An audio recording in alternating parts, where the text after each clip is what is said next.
Që ne kemi qujtë si Parti Social-Demokrate, në vend të Republikës së Tretë ka dalur Republika e Tretur.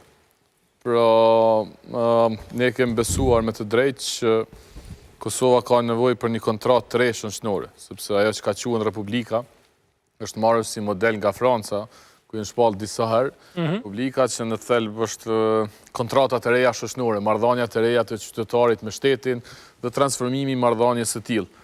Dhe ne besojmë që ka nevojë dhe ka pasur nevojë për një marrëdhënie të re për shkak se kushtetuta e cila ka derivuar nga plani i Ahtisarit nuk e ka mujt ta përthokoj, nëse mund të themi mjaftueshëm, dinamikën dhe zhvillimet të cilat derivonin nga ai plan.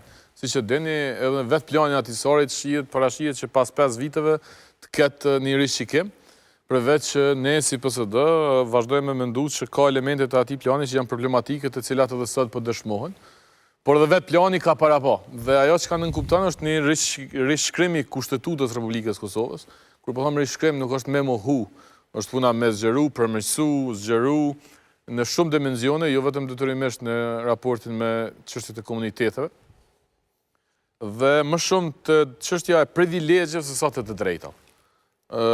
Kjo Republika e dytë, përmes të cilës sot ne jemi në marrëdhënie me shtetin, ka më shumë privilegje për komunitetin përgjithësisht. Disa prej këtyre detajeve do t'ju kthemi për ta qartësuar derisa jemi në hyrje. Dialogu ai kontribon konsolidimit të Republikës dytë, a e saboton Republikën e dytë sipas tillë? Gjithnjë sipas jush po i referohemi. Jo sipas nesh, këtyre dhe apo e shtron themelin për ato që ju quhen Republikë e tretë. Nëse është atë çka ka ndodhur sot, me qenë se po flasim sot dhe mund të flasim më shumë për atë që sot, që ka kulmuar është që Kurti tashmë nuk ka kushte për Serbi.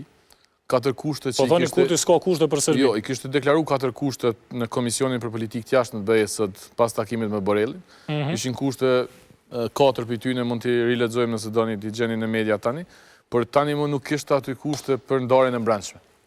I vetmi diskutim substancial që po ndodh në BE është ajo e cila është refuzu ose është menjanu në negociatat e Vienës.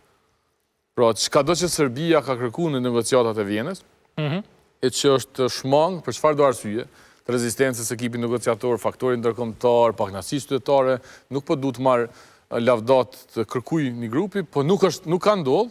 Tani krit kjo është pjesë e diskutimit. Dhe në ato 4 kushtet e Kurtit janë më shumë çesharake simbolike se sa që janë të vërteta. Njëra prej tyre që e pash ishte që Kosova është palë dhe nuk është çështje. Kjo veç mund është me çmashtru, sepse në dialogun e Brukselit po flitet për Kosovën. Kosova është çështje.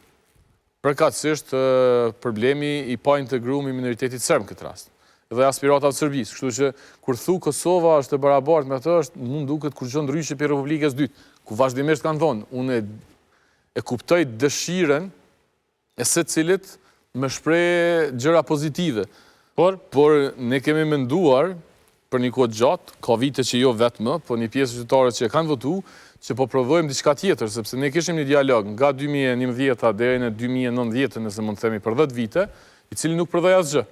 Dhe në gjitha këto diskutime thëshin ne jemi të barabartë, jemi 2 palë, jemi 2 shtete sovrane, ishim këtu, nuk është e vërteta. Kështu që nëse do një përgjigj pyetjes tuaj drejt për drejt, mundësisht, kjo ka të bëjë me Republikën e Tretur. Okej. Pra më shumë se sa të avancojmë në Republika, që ka avancu Franca në vazhdimsi, kemi të bëjë me tretje të Republikës dytë, që është edhe më keq.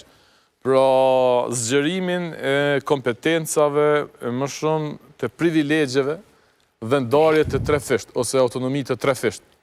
Është autonomia për veriu, asociacioni dhe autonomia për rreth kisha dhe manastire. Pra, Kosova do të kurorëzohet nëse ky dialog do të përfundon me marrëveshje, dhe këtë, për me përfundu pjesën e parë, e jap sinjal të qartë ekipi i ekspertëve të Kurtit. Të gjithë ata, për jashtë Blerim Shalën që nuk e di a do t'jetë apo jo, dhe cili do t'jetë qëndrimi publik, që të gjithë ata janë për asociacionin, janë për zgjerimin e kompetenca në Kosovë. Nuk pe themon, kjo është deklarim publik i secilit prej tyre në mënyra të ndryshme. Edhe kur nuk je kundër këtij je për.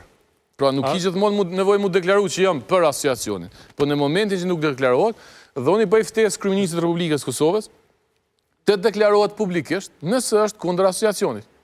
Deri me tani, ai ka deklaru që është i gatshëm të zbatoj asociacionin sipas vendimit të gjykatës kushtetuese. Sa po ta thush këtë fjali, ti ke kallëzu që e gati për asociacion. Se çfarë asociacioni ta qenisin në Bruksel dhe ti pastaj veç Ta shohim kush çka do të qenis, erdhe ti i fundit